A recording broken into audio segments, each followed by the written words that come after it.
guys, StefanieEvans here in Williamsburg, Virginia. And as you can see behind me, I have some random balloons hanging down from my ceiling. And as you can imagine, they might be for a birthday. And you'd be right. So my husband celebrated his birthday last week and I still have them up because I like them. It keeps the house a little festive. I'm here in my kitchen. And they match the painting in the background, so I approve. I'll take them down pretty soon though. Anyhow, I'm here today to talk about a question that I get asked pretty frequently from clients. And I find myself having to explain throughout the process or reminding them, because I explained in the beginning, but I have to remind them throughout the process because we all forget. And that is, how do we know that this deal is a done deal? How do we know this airtight and this contract is going to go through and we're going to close? Well, I'm doing this video because I get this question asked a lot, but I had this one client and I represented them in the sale of their house and I helped them purchase another house. And on both sides, the sale and the purchase, they wanted to know, when is it going to be a done deal? Because they were so afraid that the other party was going to walk away and leave them hanging out to dry. And I had to keep, comforting them and letting them know, okay, so here's where they can walk away, here's where they can't, etc., etc. So I'm going to go through it with you real quick.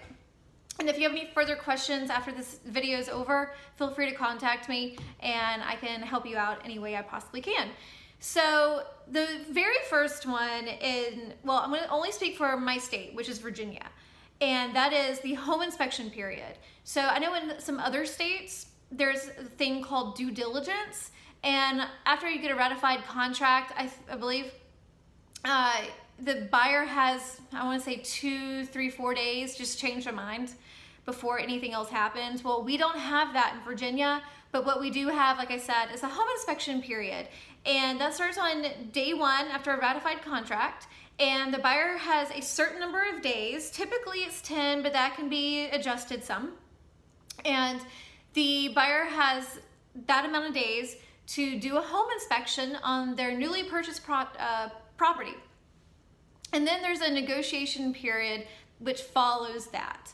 So really the buyer can walk away from this deal anytime during that, unless you start to negotiate. But then if you can't come to terms, then you can still walk away. The buyer and the seller can walk away from this deal. And really, to be frank, the buyer, if they just change their mind and they don't want this property anymore, then they can walk away for that and then just cite home inspection is the reason that we don't want this house anymore. But it can really be any reason, simply by changing their mind. But it's not advised to do that, okay? Because you are in a binding contract. Now, let's move forward. The other one is the appraisal, which we're pretty familiar with and what that means, but let me go over it real quick. If that property appraises at market value, that's essentially what appraisal should mean, is the market value of that house. If it appraises for at least sales price or more, then fantastic. Everybody is still in this deal. Nobody's going anywhere at this point. But if that property does not appraise for at least sales price, then the buyer and the seller have to go back and they have to negotiate. They're going to have to come to some sort of agreement and move forward. So they can actually walk away at this point as well. Buyer more than seller, I would say, in my experience. But there's another few areas throughout the contract period that we don't know if we have a done deal or not. The next one really would be the homeowner association documents. So in Virginia, the seller purchases the current, not the ones that they have sitting in their box in the closet whenever they purchase the house, but current HOA documents, and they purchase them for the buyer. Once the buyer receives those documents, then the buyer has 3 full days to review those documents and decide if they want to live in that homeowner association or not.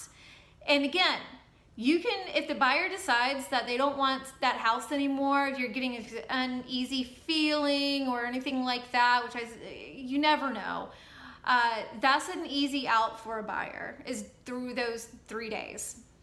You can just simply say that you don't want to live in that house anymore based on the homeowner association rules, regulations, or however you want to say that. But the buyer can walk away at that point, seller cannot. Another one is financing. So if the buyer is getting a mortgage and that financing falls through for them, and this can happen throughout the contract period, anytime. And if the financing falls through, it's a done deal. That house is not going to get sold today, okay? Because that buyer cannot buy that house. So obviously that's a done deal one way or another. And another one is the final walkthrough. So going back, if that very first home inspection period, if the buyer and the seller came to terms and the buyer requested repairs to be done to that house, and the seller's like, oh, I forgot, or they just decided that it's really not that important and they didn't do something or any of it at all, then during that final walkthrough, that's the whole purpose, is to verify that the house is in good condition, standing condition, broom clean condition, and that all the agreed repairs and whatever else you agreed to have been done. And if they haven't been done, then that can be a real problem. The buyer can choose to still move forward with the contract and close. Normally you do walkthrough a day or two before, sometimes the day of. So if that's the case, then that's a little risky, because if you do walkthrough, say the day before, maybe even 2 days before, then that gives the seller at least a little bit of wiggle room to take care of anything that they might have legitimately forgot to do. So anyway, if the seller did not take care of anything that they agreed to do, and the buyer is not okay with that, then the buyer can walk away. And that is the last minute before closing. Also, there can be some title issues that come up right before closing. The seller has to take care of those kind of things. There's all sorts of little things like that, but those are the big ones that could cause a contract to fall apart.